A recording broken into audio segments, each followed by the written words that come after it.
interns, Mrs. Smith here.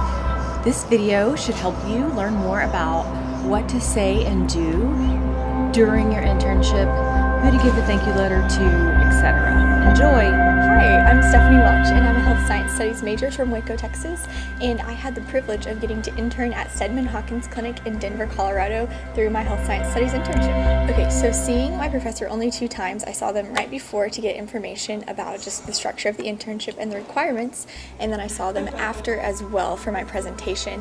And seeing my professor 2 times I thought would maybe be difficult, but honestly I really appreciate it in the long run. So for me, as a student from Waco, Texas, I've already interned a lot and shadowed at different clinics in Waco. So it allowed me the opportunity to travel 12 hours to Denver, Colorado to go to a state-of-the-art clinic that really piqued my interest as far as what I wanted to do with my career. So not seeing my professor was sad because I really liked my professor, but it allowed me to go and learn to be independent on my own and to grow and to have some accountability for myself. So even though I only got to see them at the beginning and the end, there's a lot of growth that happened in between, and I was thankful for the opportunity that it let me. As far as getting my internship scheduled, I contacted really pretty early, which was in February, and I contacted them about interning in July for my internship. But my biggest advice to you as you begin your internship is to ask early, because I was able to get into the clinic that I was only because I asked early. They said several other people wanted to intern that summer. But as far as getting the exact date set up for the internship of when my hours would look like, that was about 1 month prior. So there is a lot of communication that has to go on beforehand. So a typical day for me at the internship started pretty early. So because I was in Denver, I had to deal with Denver rush hour, and that began at 7:30 in the morning. So I usually left my apartment around 7, and I would get to the clinic around 7:30, 7:45, depending on the day. Most of the individuals I worked with didn't start with clients until 8, although the clinic did open at 7 if they wanted. And then whenever I got in, I just said hi to everyone, made sure to greet everyone every day to make it more of a personal experience. And then I would set my stuff down and then go straight over and make ice bags and set those up for the physical therapist to have ready. And I would fill up the game readies just to make sure all the equipment was ready for the day. And if there was any additional cleaning from the day before, I'd be sure to do that just to be able to help them and allow everyone to do their jobs instead of having to be distracted with small tasks. And then after that, I would go to the individualized assign with. I had 3 different individuals I had the opportunity to work with, which was awesome. So I would rotate throughout each of those every day. And then as far as what it looked like when I was shadowing, basically I sat and I wanted to make sure I had a good balance of when I asked questions and when a question was appropriate, especially if a patient was sitting there.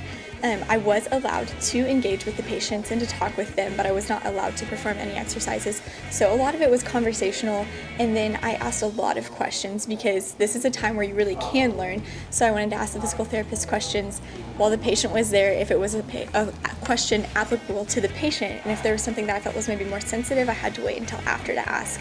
And then I would also just ask kind of the why behind they were doing things. So there were a lot of questions that I asked throughout the day.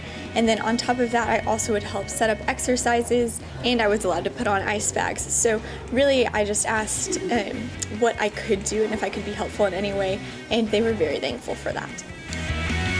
So one of the best things about interning is that you get to spend 150 to 300 hours with an individual, and you get to know them pretty well and let them learn about you and learn about them. So I did have the opportunity to ask my supervisor from my internship if she would write me a letter of recommendation for physical therapy school, and she was willing to. But as far as what that process looked like, I waited until the end of my internship just to make sure I felt she had a good chance to get to know me.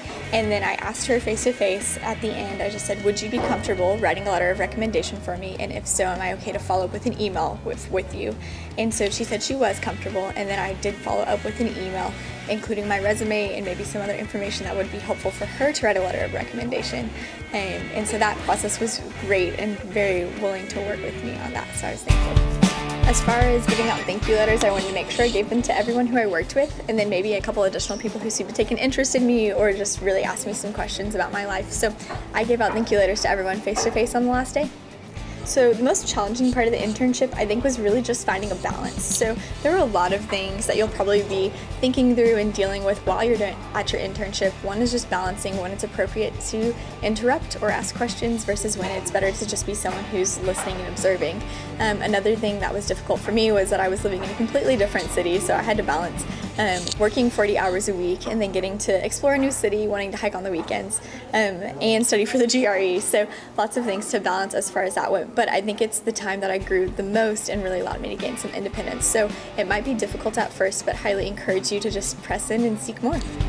So giving an oral presentation was awesome for me just because it allowed me some time to reflect on my experience and really see what I had learned and decide, what I really gained from that experience and if it was going to change my path or direct me. So giving the oral presentation was awesome after I had written my agency report, and that was pretty easy just to talk about that. And then I enjoyed my internship a lot. So it was so easy to talk about it, just be comfortable and enjoy, because really the professors just want to hear what you learned and how you grew.